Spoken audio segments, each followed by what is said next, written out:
Do not be wise in your own eyes. Fear the Lord and what? And depart from evil. Notice Proverbs 14 and verse 12. Time and again, Scripture comes out with this idea.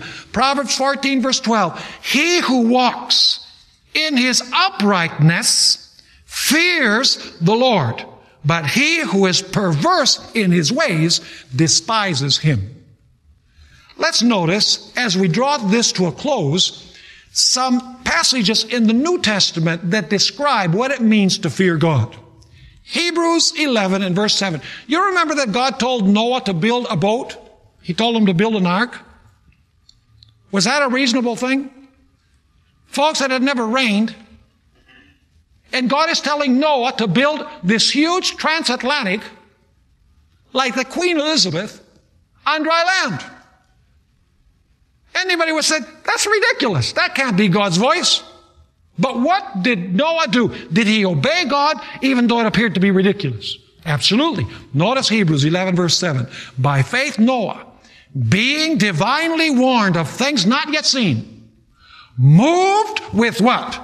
With godly fear, prepared an ark for the saving of his household, by which he condemned the world and became heir of the righteousness that is by faith. You see, righteousness by faith, which is the gospel, involves you having godly fear that leads you to move and to do what God says that you're supposed to do. Notice Hebrews 12, 27 and 28. Hebrews 12, 27 and 28. It says there, therefore, since we are receiving a kingdom which cannot be shaken, in other words, someday we're going to be in a kingdom that's not going to be left to any other kingdom. What should we do? Let us have what?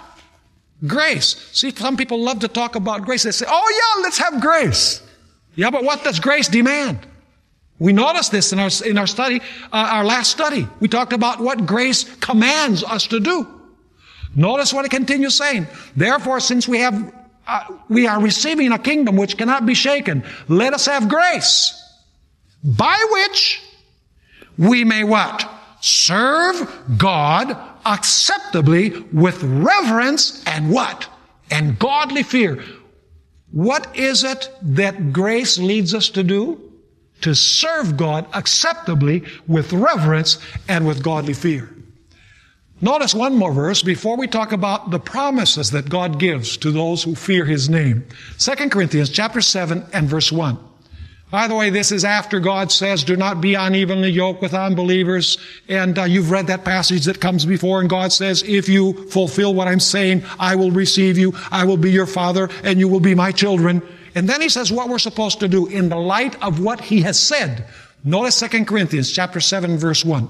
Therefore, having these promises, you can read them in the last verses of chapter 6 of 2 Corinthians.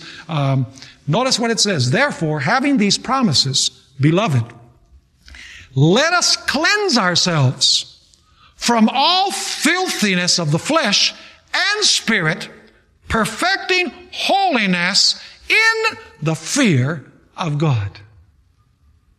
What does the fear of God demand of us? We must perfect what? Holiness according to Scripture. Do you understand what it means to fear God a little bit better now?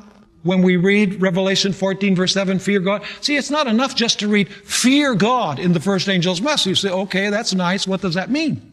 We have to go to all of the Bible, and we notice that the fear of God or the fear of the Lord is like a diamond that has many edges. And you look at all of the concept and you have this beautiful diamond, multi-dimensional concept of what it means to fear God. And primarily it means to obey God